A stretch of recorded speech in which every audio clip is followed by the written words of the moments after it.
ایک ایسی ٹیکنالوجی جس کو مستقبل کی تباہی کہیں یا انسانی موت کا اختتام۔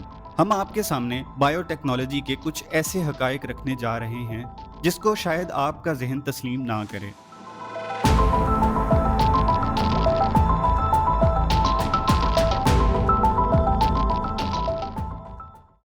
بائیو ٹیکنالوجی دنیا کو تبدیل کرنے جا رہی ہے۔ کیا اب انسان کے پاس اتنی پاور آ جائے گی کہ وہ خود کو ریکارڈ کر پائے گا؟ کیا ہر انسانی ڈیزیز چند لمحوں میں ٹھیک ہو پائے گی؟ کیا اب روبوٹس بھی فیلنگ رکھ پائیں گے؟ کیا انسان اور آرٹیفیشل انٹیلیجنس ایک ہونے جا رہی ہے؟ جی بالکل، یہ حیران کردہ چیزوں کے بارے میں بائیو ٹیکنالوجی کے ریسرچرز کچھ ایسے غیر معمولی آئیڈیاز پر کام کر رہے ہیں جس سے نارمل انسان تبدیل ہو کے روبوٹک ہیومن بن جائے گا۔ بائیو پرنٹنگ یہ ایک ایسی بائیو ٹیکنالوجی ہے جس سے انسانی ٹیشوز اور آرگنز بنانے کے لیے 3D پرنٹنگ ٹیکنالوجی یوز کی گئی ہے۔ یہ سن کر آپ دنگ رہ جائیں گے کہ بائیو پرنٹنگ میں یوز ہونے والا مٹیریل ہائیڈروجل اور مختلف سیل سے بنایا جائے گا، جس سے کمپلیکس قسم کے آرگنز کی تشکیل مکمل ہوگی۔ اس سے بننے والے سیلز اور آرگنز پیشنٹ کے سیلز اور آرگنز سے پرفیکٹ میچ ہوں گے۔ اس کا مطلب یہ ہے کہ اب کسی انسان کو بیماری کی صورت میں دوسرے انسان سے ہیلپ کی ضرورت نہیں ہوگی۔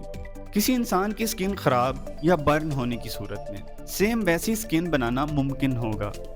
جی بالکل، یہ ہے فیوچر کی بائیو ٹیکنالوجی۔ اور شاید ایسا بھی ہو کہ انسان کی سکن کبھی بڑی نہ ہو پائے۔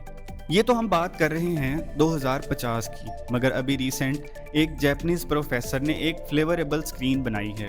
اس سکرین کی منفرد بات یہ ہے کہ اگر آپ کچھ کھانے کی چیز اپنی ٹی وی سکرین پر دیکھ رہے ہیں اور آپ کا من کر رہا ہے کہ اس کو ٹیسٹ کیا جائے، تو اب آپ اس کو ٹیسٹ کر پائیں گے۔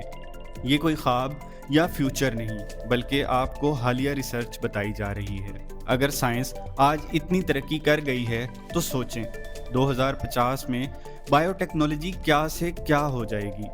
بائیو پرنٹنگ کے کانسیپٹ کو آسان الفاظ میں سمجھنے کی کوشش کرتے ہیں۔ انسانی آنکھ جتنی بھی اچھی ہو مگر دیکھنے کی محدود صلاحیت رکھتی ہے۔ پاسبل ہے کہ بائیو پرنٹنگ ٹیکنالوجی سے آنکھ نظر کو زوم کر پائے، جس سے ہم میلوں دور فاصلے کی چیزوں کو عام انسانی آنکھ سے دیکھ پائیں اور نظر آنے والی ہائی ریزولوشن پکچرز کو سیو کر پائیں، اور شاید تب بڑے بڑے DSLR کیمراز کی کوئی ضرورت نہ رہے۔ جی بالکل، جلد ہی کھربوں ڈالرز کی کیمراز کمپنی بند ہونے والی ہیں۔ صرف اتنا ہی نہیں، اب شاید کسی بیماری کا وجود باقی نہ رہے۔ اس کے علاوہ بائیو پرنٹنگ کی مدد سے باڈی میں ایسے فلٹرز لگائے جا سکیں گے جو باہر کے تمام زہریلے مادوں کو باڈی کے اندر آنے سے روکیں گے، جو کہ ایک حیران کن بات ہے۔ اب بات کرتے ہیں کہ بائیو پرنٹنگ کی عمارتیں کیسی ہوں گی۔ کیا یہ عمارتیں آج ہمیں نظر آنے والی عمارتوں جیسی ہوں گی؟ بالکل بھی نہیں۔ یہ عمارتیں آپ کے اور ہمارے گھروں جیسی نہیں، بلکہ اس سے بہت مختلف، خوبصورت اور پائیدار ہوں گی۔ ان عمارتوں کے اندر خود اپنی مرمت کرنے کی صلاحیت ہوگی۔ ان عمارتوں میں لگی بائیو پرنٹنگ ٹیکنالوجی سے بننے والے فلٹر آلودگی کو صاف کر پائیں گے، اور یہ اتنی مضبوط ہوں گی جیسے کنکریٹ یا شاید اس سے بھی زیادہ۔ اس ٹیکنالوجی کی مدد سے ذہن کے اندر موجود خوبصورت ڈیزائنز کو عملی شکل میں لایا جا سکے گا۔ لیکن اگر بات کی جائے معذور لوگوں کی یا ایسے لوگ جو چل پھر نہیں سکتے، تو اس ٹیکنالوجی کے پاس کیا حل ہے؟ تو اس کا جواب ہے، اس ٹیکنالوجی کی مدد سے ایسے بائیو ایگزوسکیلیٹن بنائے جا سکیں گے جو معذور انسانوں کو دوبارہ چلنے پھرنے کی صلاحیت دے پائیں، اور ہو سکتا ہے کہ یہ انسانی جسم سے زیادہ مفید ہوں، کیونکہ اس بائیو ایگزوسکیلیٹن سے ایک عام انسان روبوٹس جیسے کام کر پائے گا، جیسا کہ بغیر تھکاوٹ کے کئی گھنٹوں تک مسلسل بھاگنا اور ایسی وزنی چیزوں کو اٹھا پانا جو عام انسان کے بس کی بات نہ ہو۔ اس کے علاوہ سائنس آرٹیفیشل وارم ٹیکنالوجی پہ کام کر رہی ہے، جو کہ ایکسٹرنل پریگننسی کے لیے کافی مفید ہے۔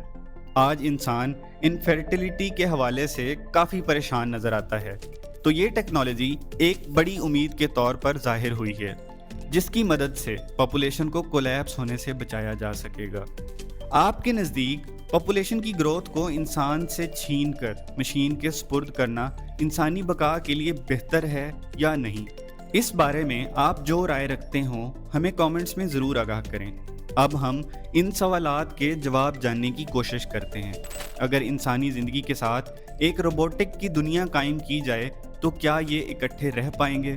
کیونکہ بائیو ٹیکنالوجی کی multi trillion dollars industry bio hybrid robots بنانے جا رہی ہے۔ یہ روبوٹس بیولوجیکل ٹیشوز کی مدد سے بنائے جائیں گے۔ ان کو انوائرمنٹ کی مانیٹرنگ اور بیولوجیکل ریسرچ کے لیے استعمال کیا جائے گا، مگر ہماری انفارمیشن کے مطابق سائنسدانوں کو اس بات کا شدید ڈر ہے کہ اگر وار ہوتی ہے تو اس طرح کے روبوٹس انسانوں کے لیے خطرے کا سبب نہ ہوں۔ اس کو ایک مثال سے سمجھتے ہیں۔ کسی اینیمل کو اس ٹیکنالوجی سے روبوٹ بنایا گیا ہے۔ پہلی بات یہ کہ اتنے اینیملز اور پرندوں میں ایسے جاسوس یا دشمن کو ڈھونڈنا بہت مشکل ہوگا، اور اگر آئیڈینٹیفائی کر بھی لیا جاتا ہے تو اتنے زیادہ جانور میں سے اس کو ہٹ کرنا باقیوں کی ہلاکت کا سبب نہ ہو۔ اس کے علاوہ ایسے روبوٹس ہارمفل بیکٹیریا اور وائرسز کو پھیلانے کے لیے استعمال کیے جا سکیں گے۔ یہاں ایک اور خطرناک سوال ذہن میں آتا ہے کہ اگر ان روبوٹس میں انسانی فیلنگز آ گئیں تو انسانی زندگی کا کیا بنے گا؟ بہرحال اس کا جواب فیوچر ہی دے سکتا ہے، اور یہ بات حقیقت ہے کہ ہم ٹیکنالوجی کے ایک ایسے سفر پہ جا رہے ہیں جس کی منزل کے بارے میں کچھ نہیں کہا جا سکتا۔ اس میں کوئی شک نہیں کہ جدید ریسرچ انسانوں کو ترقی کی منزل طے کروا رہی ہے، مگر کیا خبر یہ ترقی انسانیت کے لیے مفید ہو یا نہ ہو؟ حقائق آپ کے سامنے ہیں اور فیصلہ بھی آپ کے ہاتھ میں ہے کہ 2050 کی دنیا آج کی دنیا سے کتنی مختلف ہوگی۔ ہمیں اپنی رائے سے ضرور آگاہ کیجیے گا، اور اس طرح کی مزید انفارمیشن کے لیے ایسٹروفی چینل کے ساتھ جڑے رہیے۔